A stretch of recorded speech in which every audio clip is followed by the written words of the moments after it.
में आयोजित विकसित भारत युवा संसद 2026 में केंद्रीय युवा कार्यक्रम एवं खेल मंत्री डॉक्टर मनसुख मंडाविया ने युवाओं को विकसित भारत 2047 के संकल्प का सबसे बड़ा आधार बताया। उन्होंने कहा कि भारत की 65% आबादी 35 वर्ष से कम आयु की है और यही जनसांख्यिकीय शक्ति देश की सबसे बड़ी ताकत है। मंत्री ने युवाओं से राष्ट्र निर्माण में सक्रिय भागीदारी का आह्वान करते हुए कहा कि प्रधानमंत्री नरेंद्र मोदी के विजन के अनुरूप 1 लाख युवा नेताओं को तैयार किया जा रहा है। कार्यक्रम का उद्देश्य युवाओं को लोकतांत्रिक प्रक्रियाओं, नीति निर्माण और संसदीय कार्य प्रणाली से जोड़ना है। जिसके सामने हमको विकसित भारत यूथ पार्लियामेंट के में भाग लेने के लिए आप सब कई टाइप की कंपटीशन को पारित करते करते एक लीडर के रूप में यहाँ उपस्थित है। और संचालक जी बता रहे थे आज की यूथ पार्लियामेंट के विषय और उद्देश्य नारी शक्ति वंदन अधिनियम।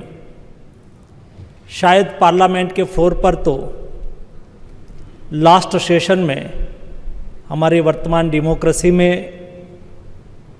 ओपोजिशन ने वो विधेयक को गिरा दिया होगा, लेकिन मेरे देश के युवा आज उसके ऊपर डिस्कस करेंगे, रिजोल्यूशन पास करेंगे।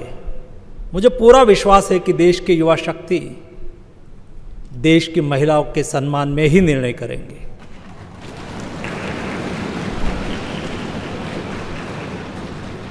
और देश तब ही आगे बढ़ सकता है। मोदी जी ने 2047 जब देश आज़ादी का शताब्दी वर्ष मनाता हो तब विकसित भारत बनाने की हम सब लोगों के सामने कल्पना रखी है और हमारी ये जिम्मेवारी है कि हम देश को विकसित भारत बनाएं। ये देश हमारा है और ये देश में 65% पॉपुलेशन बिलो 35 है। ये हमारा डेमोग्राफिक डिविडेंड है।